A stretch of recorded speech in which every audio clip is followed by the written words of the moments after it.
So the social media bootcamp ended last week, and I'm doing an update of weeks 3 and 4 in one video. Juicy bits only. Some numbers.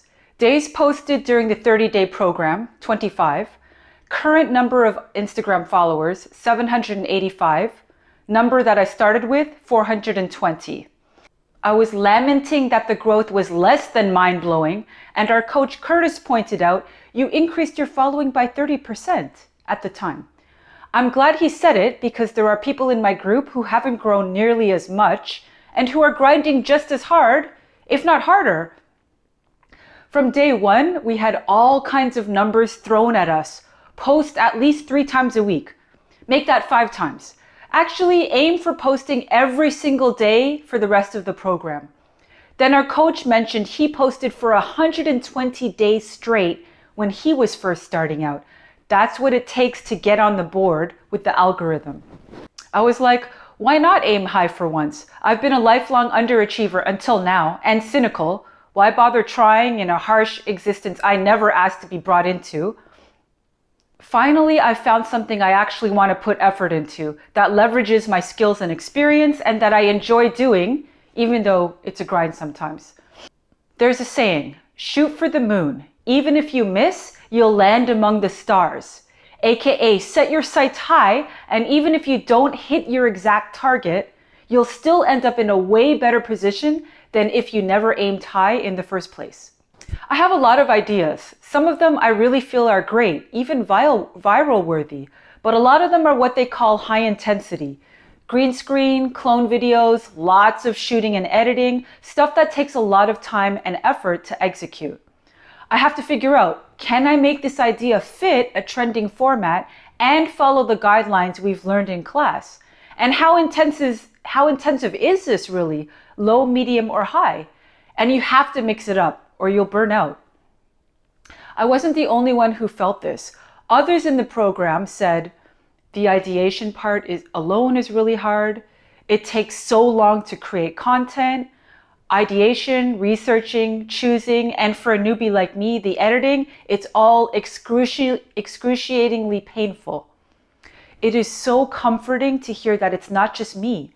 Empathy and relating to others is such a useful emotional outlet and skill. If I were my coach Curtis, I would tell the group, you're all a one-person fledgling social media empire now. Established creators have entire teams backing them. You're doing all of this yourself. It's going to be slow and frustrating sometimes, at least in the beginning, but you will learn. You will get faster and better. You just have to put in the reps.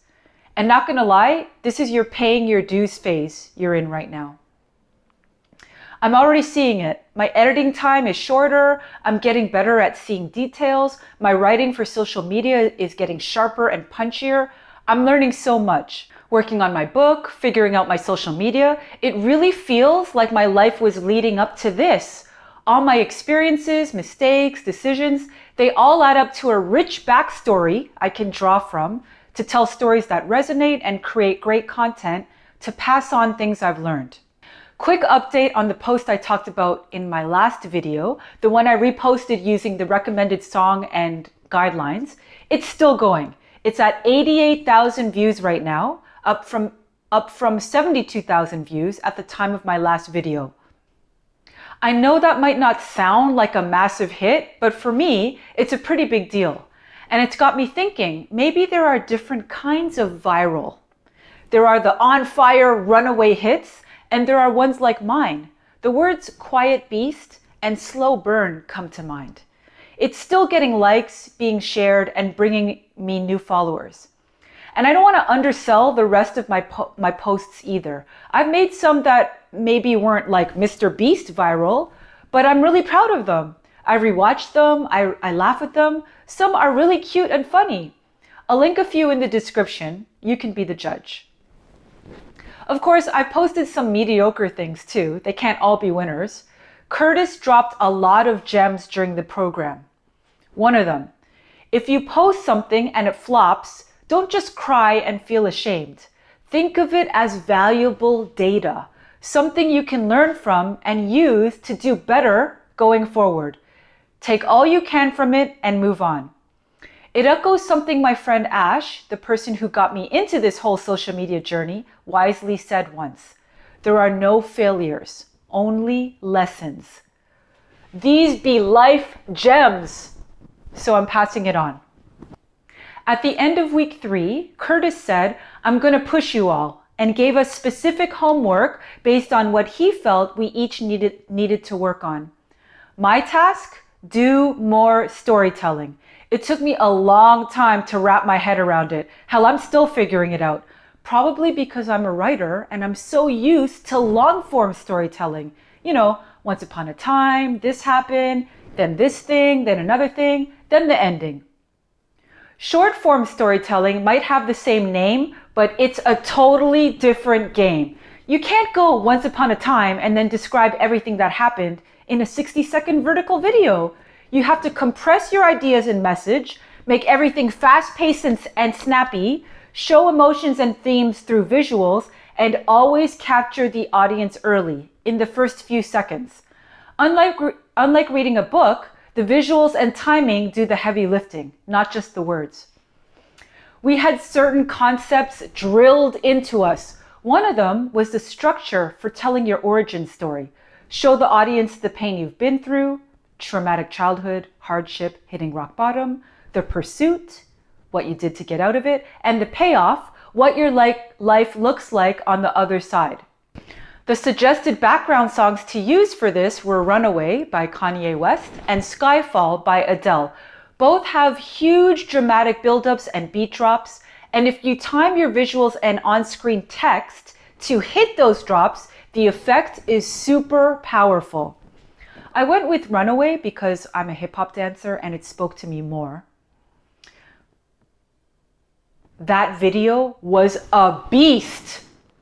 First, I had to actually sit down and start. Classic example of showing up being half the battle. I psyched myself out so much. Oh my God, this is going to be so much hard work. I don't have the footage or the skills to pull it off. We really are our own worst enemy and saboteur. Finally, I forced myself to look for and drag out all the boxes of photo albums and random loose pictures and started looking and cringing at all my old photos, many of which I do not remember taking. It was inevitable. I started reliving many painful moments from my past. I do not look back on growing up fondly. My parents did the best they could to give my brother and I a good life, but I just wasn't a happy kid. I was so insecure, awkward, traumatized by bullying and mean teachers. And maybe even back then, I knew subconsciously that I had been brought into a life where every part is monetized and I would be forced to be a wage slave to pay for it all. Good news, that story has a happy ending. It's a major theme of my book. And I might be negatively biased. Maybe I remember the harder moments more easily than the good ones. Anyway, I had to get over myself and the fear and uncertainty just to get started. It was a classic example of just get moving and you'll gain momentum. I spent the whole weekend cooped up, going through photos, scripting and editing, redoing the timing again and again to hit that beat drop exactly and getting the whole thing under 60 seconds, which in short form terms is an eternity. Doing all that, then putting it all on social media for the world to see was so therapeutic. The whole bootcamp was. There are so many times when I was looking at pictures and crying and asking myself, why am I putting myself through all this? Another Curtis mantra. Content creation is going to be a grind sometimes. Remember your why. Why are you doing this? You have to be solid on this so it can be your rock during the rough times. One thing that is very important to me, I want to use my skills and experiences to help people be even a little happier, have even a little bit more hope in a chaotic and often dystopian looking world. If I can use what I have to make even one person's day a little brighter or smoother, or help them avoid at least one of the mistakes or moments of suffering that I went through, I swear I can die happy. It took me 3 days to produce 58 damn seconds of content. Short does not mean easy, y'all. There's a lot happening behind the scenes that people don't see. I have hella respect for filmmakers now. When I finally presented it to Curtis and the group, people were like, love it, Sue. I'm crying now. Amazing job. I think this is also first gen applicable. Definitely teary-eyed. This is going to blow up on the remake. So good, Sue. Curtis only had one note. The on-screen text was flashing by too fast. I know, I said. I was trying to find the balance between matching the song's pace and giving people time to read. It's a very fine line. I'll link to the post in the description if you want to see the final result. The day after the post, I could feel that something had shifted. I was on the algorithm's radar. I was getting a lot more likes, comments, and follows, and not just on that post, but past ones too. My instincts are getting sharper too. And I want to state this clearly because it matters a lot. I write every single caption and script myself. I am anti-AI slop. I hate AI-generated word salad, where there's a bunch of text that sounds grammatically correct, but doesn't really say much, / has no real voice. I've seen posts and captions from fellow bootcampers and others that are obviously AI written. Some read like they're copy-pasted straight from a chat window. Others are a bit more disguised, but you can still tell there's not enough human rewrite in the mix. I even saw one exact sentence, word for word, that AI had tried to feed me show up verbatim in another bootcamper's caption. I'll be honest, I use AI a bit. Who doesn't these days? But I try to use it in the right way, for research and to catch any gaps in my writing. I get all my ideas on the page first and give it to Claude with a prompt that's as detailed and clear as possible, and I never take its first output as final. I always push back and iterate several times, and I think it shows. Like this script, you can feel the humanness and my style, can't you? And I say this as a statement, not a question, because I already know the answer. In this era of AI saturation, people are tired of slick, overproduced, obviously AI-generated content, and they're going to swipe past it. Human-made content that's authentic and organic is going to be more in demand than ever. I want to do my part to help restore people's attention spans and love of reading with on-point captions that feel and sound like me and that are packed with value, big sis tips, insights, and humor. I want to be known as the queen of clean captions. You see a new post from me and you're like, yes, one of Sue's funny, on-point, eye-candy captions incoming. By the way, my little internet brothers and sisters, let's strive to have high standards, okay? For the clothes we wear, the food we put in our bodies, the content we consume. Society, big business, mass media try to turn us into complacent consumers who blindly accept whatever crap they want to sell us or program into us. It is our responsibility to be discriminating and have high standards and decide for ourselves what we like and what is good for us, and not just passively accept whatever is handed to us. Remember, we have the power to decide.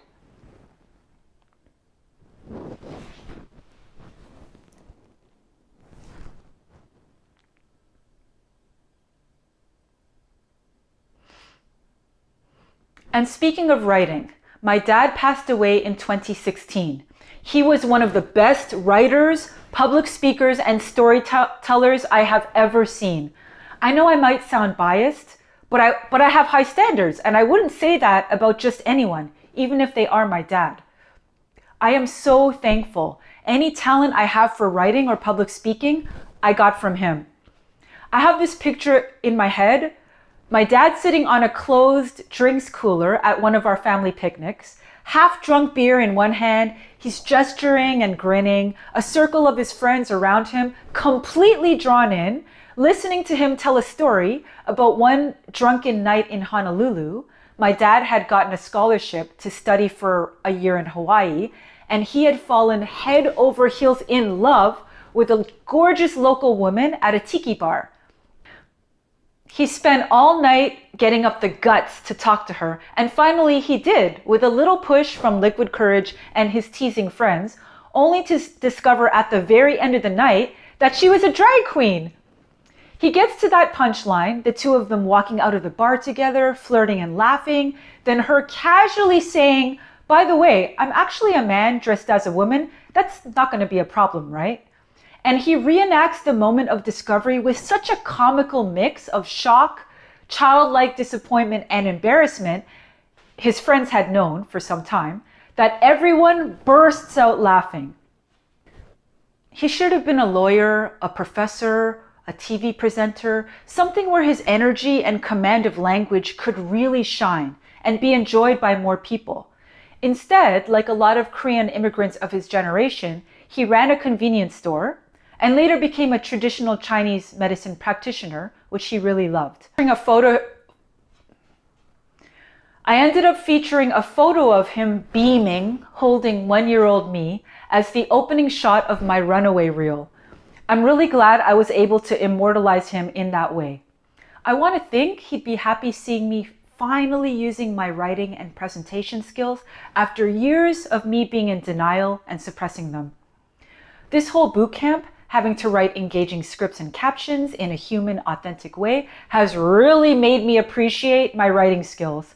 Just like some people can't carry a tune and some can't draw to save their lives, like yours truly, I have to remember writing doesn't come naturally to everyone. It's a gift I got from my dad, and I'm not taking it for granted anymore. Thanks, Dad. I know you're up there. Thanks, Dad. I know you're up there, surrounded by stacks of books, having deep conversations with God about history and philosophy and the mystery of why humans are the way we are, and working on your golf swing. I love you always. Back here on Earth, the range of results I've seen in my group is mind-blowing. How much people have grown in terms of post quality and number of followers is all over the place. Exhibit A, a millennial, a few years behind me in age, but I consider her a lady more than me, as she's married with 2 kids, whereas I'm still a girl. She started the program with a couple hundred followers and had around 3,000 by the end. She had a pretty major head start with 20,000 followers on TikTok already. Some of them carried over to her IG. Hearing about her progress, it was pretty easy to be like, good for her. Now, Kiara. Our lifestyles are definitely more similar. We're both single, Asian, and she's also recently quit a safe office job to follow her passion. She wants to be a mindset coach. By the way, there are a lot of those on Instagram. Wellness and business coaches, okay, those make sense, but also mindset, manifestation, and lifestyle coaches, what is the deal? They're not therapists. They don't have the credentials. Coaching is so nebulous. Anyone can call themselves that. No shade on her. She seems nice and even a little cool, though not as cool as. She started with even fewer followers than me, around 300, but 10x them by the end of the boot camp. Not gonna lie, I was so frustrated and jealous. She was having exactly the kind of growth I'd hoped for. When I impulsively signed up for this program, I told myself, it would be nice if I gained 4,500 followers, one for every Canadian dollar I just dropped. I'm not saying that still won't happen, but it would have been nice if it had happened during the program. That was way harder to shake than the Natalie thing, because Kiara and I are way more similar. I stewed as Curtis raved over her progress. I tried repeating mantras to myself. It's apples and oranges, girl. Everyone's journey is different. You're only competing with yourself. And I have to be real here. She followed the posting guidelines we had learned. Me, I was stubborn and a little egotistical. I didn't follow the guidelines the way I should have. And I wasn't alone. Other people in the group said the same thing. One person nailed it. It's really hard to figure out how to fit yourself into the frameworks we're learning in a way that pleases the algorithm and still feels true to me. I let myself feel the jealousy fully, lots of, why her and not me, for a couple of days. Then I told myself, I have a choice. I can let myself dwell in envy and pity party mode, or I can turn this into fuel. I threw myself into making my first clone video with the theme Victim versus Growth Mindset. I filmed 5 scenarios, each with former me being whiny and why me on the left, and present me giving a more mature, sometimes snappy response on the right. It took many takes and fumbles over 3 days, but I eventually figured everything out and posted the reel on the very last day of the bootcamp. That night, I left for a quick cottage weekend with friends and didn't give it a second thought until the next day when I opened IG and saw the numbers. That video didn't go viral, but it did pretty well and helped me break 700 followers that weekend. I was really proud of how the video turned out, and it made it easier to forget my jealousy over Kiara's progress. We'll link that reel in the description too. Anyway, if Kiara can rocket ship her number of followers, so can I. I'm a strong writer, I have sharp instincts and ideas, and I'm great on camera if I do say so myself. By the way, Canadians are known for being so polite and modest. I get it, but I'm also like, being overly self-deprecating serves no one. Society tries to hold us back as it is. I'm not doing it to myself too. I'm gonna figure out how to be confident about my strengths and flex them without coming off as cocky or showy. We are all meant to shine. Anyway, so I'm confident, but also consider me humbled. By the way, you can be both at the same time. And I'm now willing to actually follow the course guidelines and frameworks now. So many lessons came out of this bootcamp. Some that weren't huge surprises, and also a lot that I didn't expect. One of them, you have to stand up and advocate for yourself. It was our very last group call, scheduled for 2 hours, but Curtis stayed on for almost 5, trying to get to everyone and give them feedback on their content one last time. One woman went off on him, saying she'd waited for hours to speak with him and never got the chance. Curtis is so supportive, always trying to give everyone fair attention, but with 60 people in our group, that's almost impossible. And this is where personality differences really become apparent.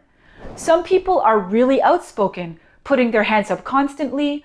Others, like me, are more introverted, used to lurking, so we're easier to lose in the mix. A member of our group, Jacqueline, nailed it in our Discord chat.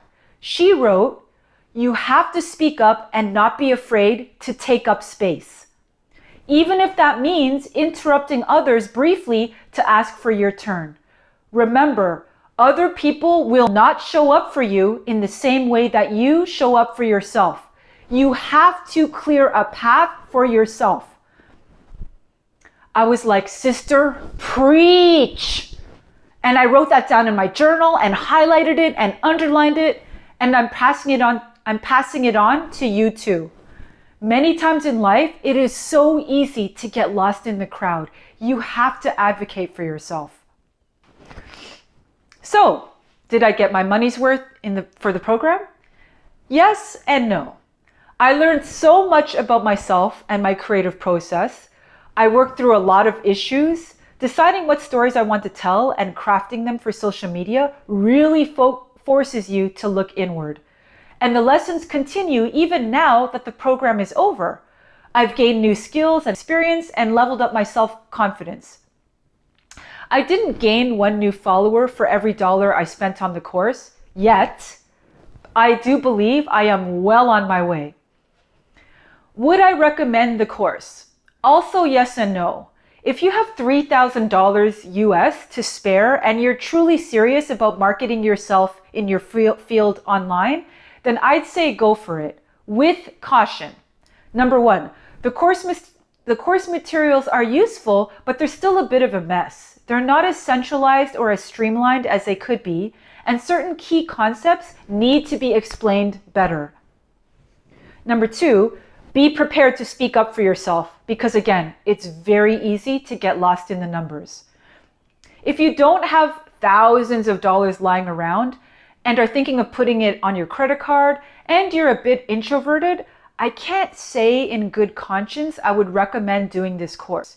You might be better off doing the free 5-day masterclass, where a lot of the concepts for mastering social media are laid out pretty clearly. However, this is just my opinion. One more big sis tip before I go. Remember how I mentioned the different personality types in our group? One guy was a real hustler, posting every day, trying to scale his consulting business, implementing Curtis's feedback on his content right away. I really admire his drive and effort, but honestly, I agree with Curtis when he told the guy, "You seem a bit all over the place, like you're throwing a bunch of random stuff at the wall and seeing what sticks." It got me thinking about the difference between being hungry and the word desperate comes to mind. Hungry is, of course, positive. You have drive, real fire in your belly, but you don't want to be clingy or hastily chasing after success. I've been interested in the Zen mindset for a while now. You can be really going for a goal and still be detached from the outcome. It took me a long time to really understand. I'm still working on it. I'll try to break it down. Being attached to a goal means your sense of okayness depends on hitting it. You need the specific result to feel like things are all good in your world. Being detached does not mean you stop caring or trying hard. You can still give it everything you've got, but your peace of mind isn't so dependent on the outcome. You do the work because the work matters to you, not just because the result is the only thing that makes it worth it. Ironically, a lot of the time, that's what frees you up to perform better. When you are detached from the outcome, there's no fear or pressure weighing you down. I know, it's subtle, which is probably why it's hard to grasp. But if you can master being detached, what a superpower. Okay, I'm signing off now. I used to be like, the world's a dumpster fire. No one's coming to save us. Now I'm like, there are things we can do to save ourselves. That's another thing I learned thanks to this bootcamp. More tips on how to save ourselves to come. Thanks for watching and see you next time.